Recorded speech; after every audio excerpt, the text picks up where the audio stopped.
woke up and then we were here. Oh, Paimon's head is all dizzy. The scenery here looks different, too. Oh, what should we do, Traveler? Please don't tell Paimon someone abducted us and brought us to some strange place that we could never leave. You're right. Better to think of this as the beginning of a new adventure. Thank goodness you're still here. If Paimon woke up alone, she probably would be trembling in a tree hollow.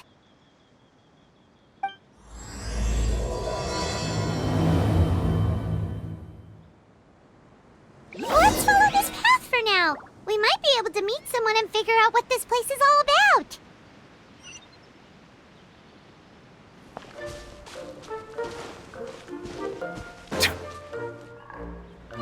Traveler, did those plants by the road look weird to you? It almost looked like they were made of paper.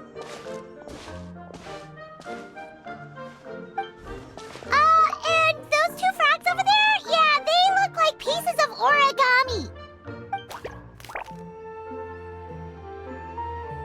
Oh, by the shade of a lotus leaf stream, don't tell me you forgot how to jump! I didn't forget, Firecracker. I'm just not sure if what I remember is correct. Next thing you know, you'll have forgotten how to sing, much less notate a score. You still remember why we call you Stream, don't you? Yeah, because I've got a great singing voice. Although these days, name seems more ironic than anything. Not just a great voice, one that evokes the gentleness of early morning dewdrops flowing into a spring. So cheer up and make the jump over. If you're still unsure, just use that roll of magic thread. I won't laugh, I promise. Now, don't tell me you've forgotten how to use that as well. I haven't forgotten everything, Firecracker. Your name, for instance. It's kind of hard to forget that you're named after your fiery temper. Now do me a favor and pipe down for a second. I'll be right over.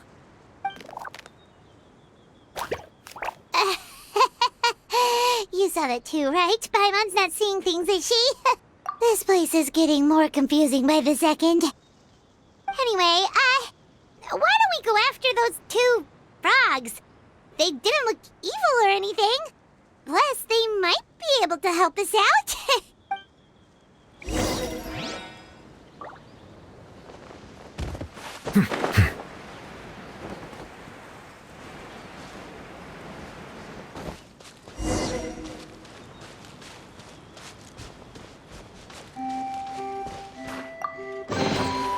Let the record show that I verbally consent to relinquishing these items into your possession.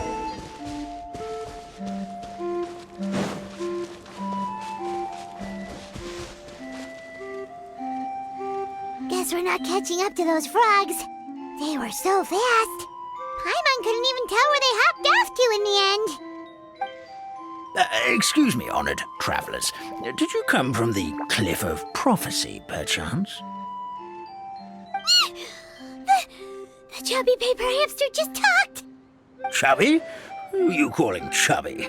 I've just got a slightly thicker layer of paper on me, that's all. Allow me to introduce myself. My name is Almond, and I'm an elder of the Forest of Blessings.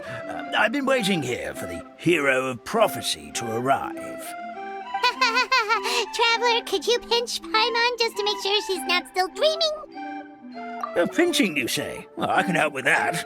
Although you'll have to get a little closer. My arms are rather short. That's all right. We just need a minute to collect ourselves. Okay, let's think things through. We know for sure this isn't the world we're familiar with. The talking paper animals and all the paper trees and plants make that pretty clear. The hero from another world, supported by their companions, shall restore peace to the world. That is what the prophecy says. Dearie me, I completely forgot to introduce you to this world, didn't I? And here I am, getting all excited by the arrival of the hero. You'll have to excuse me. This old brain isn't what it once was, all shell and no nut. Oh well, Perhaps my once glossy paper has faded past the point of no return. It's okay, really. You can just tell us all about this world now. Let me think. Where should I even begin? Pretty much forgotten everything that happened in the past. Right. I believe the story circulating along the pulp of this forest goes as follows. A long, long time ago, 3 goddesses created this world and named it Simulanka. The goddess of creation, who presides over matter and magic, created the mountains and rivers and gave us life. Her powers also paved the way for Simulanka to exist in numerous worlds. After the goddess of creation came the goddess of prophecy, with dominion over the stars and the course of fate itself. She induced the sky to spin and the earth to move. Even to this day, her statue still stands tall at the highest point of Constellation Metropole. The final goddess was the goddess of fate, she who reigns over all treasured tales and dearest wishes. She bestowed upon us the fierce and everlasting feelings of love and hate, and showed us the meaning of death and hope. Whoa, they all seem super impressive. Sounds like they really did a lot.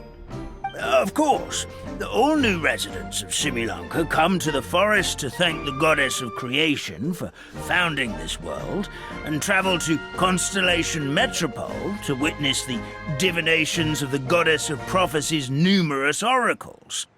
After that, they make their way to the end of the world and tell the goddess of fate about their most cherished dreams. Well, at least that's how it used to be. How it used to be? Did something bad happen? Oh, yeah. That has to do with the hero you're waiting for, right? Yes, this old brain of mine may have forgotten many things, but I will never forget the day the evil dragon descended upon our forest. It came down from the skies in an ominous black mist and ravaged our homeland. Its gigantic footprints can still be seen in the kingdom of breezes and bells. We're incredibly fortunate that no one was hurt. Sounds terrifying. Terror doesn't stop there, I'm afraid. Ever since the attack, the Calligraphy Tavern in the forest has been closed. No one knows why, but it's a catastrophe of the highest order for us, forest dwellers. A catastrophe of the highest order? All because a tavern closed? If we were talking about Mondstadt here, Paimon might understand, but is it really all that serious? Good goddess of creation above. We'd take even the greatest flood over the closure of the tavern. Wet paper will dry out with time. Fallen trees can be restored. But the Calligraphy Tavern is the only source of the magic tonic that sustains all creatures in the forest. Magic what? Magic tonic. It was gifted to the forest by the goddess of creation herself. A special potion that helps us maintain our vitality. Well, our bodies will gradually crumple and become brittle until they eventually disintegrate entirely. Our colors will fade and we'll start to lose our memory until we can't even remember our own names. But wait, Grandpa Almond, does that mean you've already... Oh, I'm afraid so. The color has all but completely faded from my paper. To be honest, all I really remember is that I'm supposed to wait here for the hero of prophecy. But I've already forgotten who gave me that order to begin with. Then we've got to act fast! How can we help?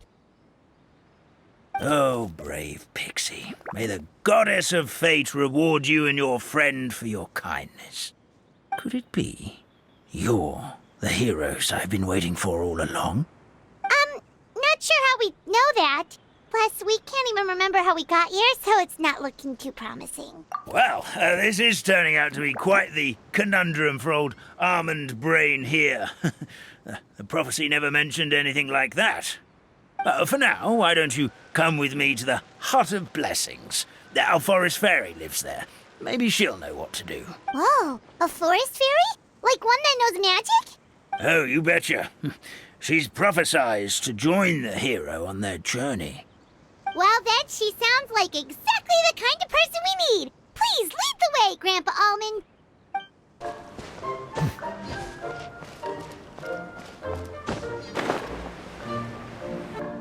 This is the place. If you could just wait a moment, the fairy should be... Traveler! Paimon! Paimon knows that voice! It's really you! I'm so happy to see you! Sorry.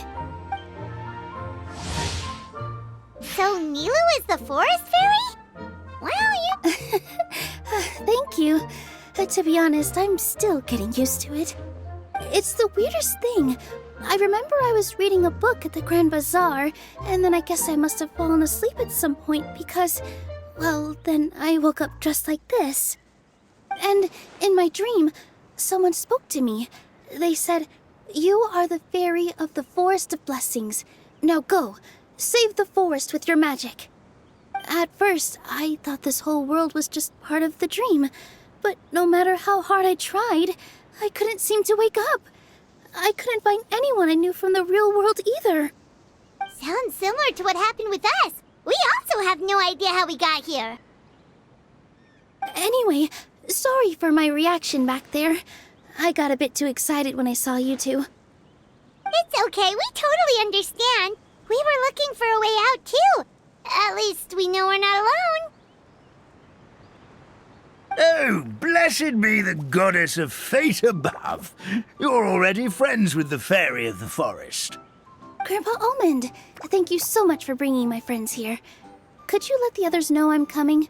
I'll head over right away. Of course, leave it to me. Hey-ho, pistachio. Today truly is a blessed day.